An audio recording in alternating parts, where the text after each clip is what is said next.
Wow, that's a great question. I feel like I've modeled it with my sisters.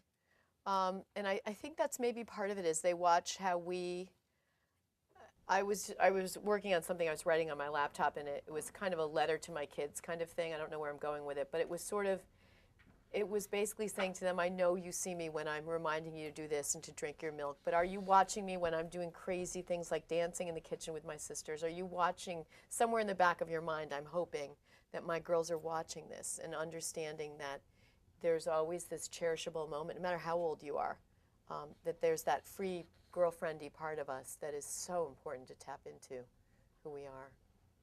I train my kids and threaten them. I said, if you don't behave yourself, I'm going to dance in front of your friends.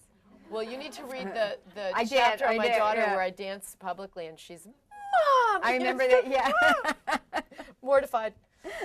It's a great question, and I think girls are all different too. I mean, I think that their personalities are calibrated. Some are the sort of the one-woman girlfriend. You know, you've got the best friend and kind of nobody else. And then my one daughter, I think, has no one best friend. She's kind of an inclusive person, but I want for her to have that one best friend. That's what I had growing up. But man, we have so little control over that, don't we? How did you feel the first day Bob went back to work? You know, ABC was really fabulous with him. I didn't know how they were going to be with him, and they let him ease into it. He did a really fabulous documentary called To a Rock and Back that came out about a year after his injury. So he was still very fatigued, but he would go in for a couple hours and work on it and then go home. I'm sure I felt so relieved because it was so unnatural to have him home all day, and I thought, you know, retirement's going to suck. What are we going to do?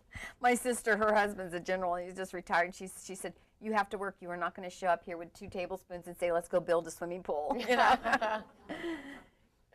Yes, ma'am. I love the chapter when you're talking about swimming. Oh. And I just so much associated with that. What are you doing for your own release now? I mean, you still have your plate very full. Are you still having those moments where you can just go and dive in?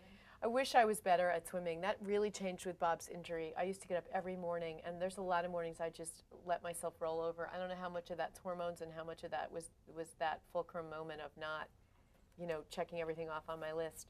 I do yoga when I can. I do still swim. It's not always at 5:30 anymore. And so the dogs, bless their little hearts, are part of that reason because they need to be walked first before they'll let me out the door. But I do try to take care of myself. I just made an appointment to get highlights on Saturday. That's like a big deal. I've been trying to do that for a month. So I know. It's just like the roots are getting a little dark. Yeah. You look good. You look good. Nobody would know. Yes, ma'am. Can you share a little bit about your experience as an entrepreneur and having your own PR business? Yeah, I never wanted to grow it too much. I never wanted to be responsible for other people's healthcare options and all of that. I felt like I had enough on my plate. So I always tried to stay as an independent freelancer. But I never lacked for work. Every time I thought there'd be a dry moment, something kind of came by, which is finally, you know, 20 years later, I don't do the PR side so much anymore, but I can understand that the universe does provide if you just sort of let go sometimes. But I really loved it. I would get to every new town, and I had my portfolio of work and writing samples and press kits, and I liked the marketing part of it, and I liked the solitude of the writing part of it. And it kind of all came together. I partnered with a lot of people, but I never actually hired my own person. We have time for one more question because we want to make sure that you have a chance to buy your book. And we're also going to have a drawing for these 2 books here. So we have a drawing for you today. One last question. Who's got the last question? Oh, right over here. All right. What do you see in terms of young college students now looking to be a journalist? Oh my gosh, that's such a great and complicated question. I am grieving for the state of journalism right now. And I say that, I think it's in transition, and I hope that it shakes out the right way. But as I watch newspapers fold and I mourn, I know I'm an old lady, but I love holding something in my hands, and I spend so much time on my computer. It is not how I want to read my news. It's where I do all of my work.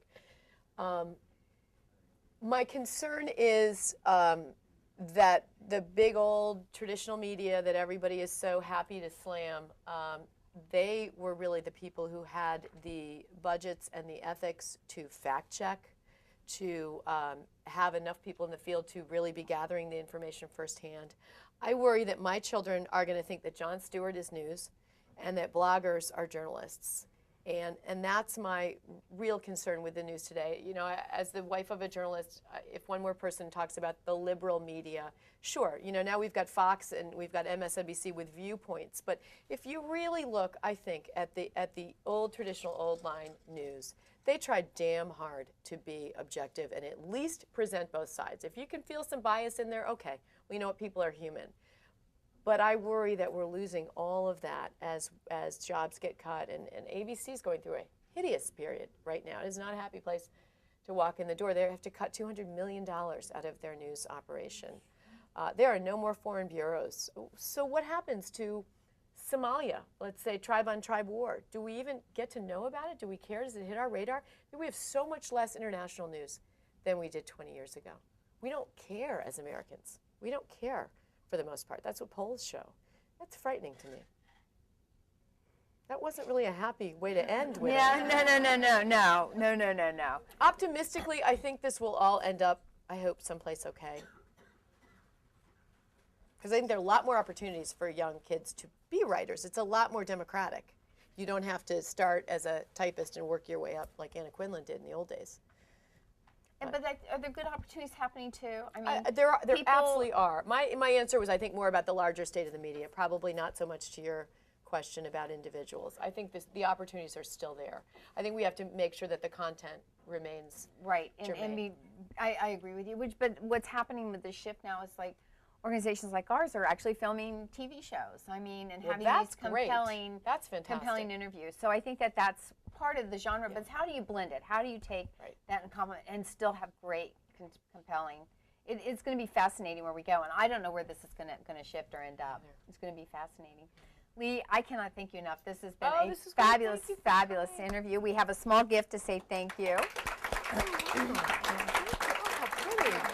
you so much.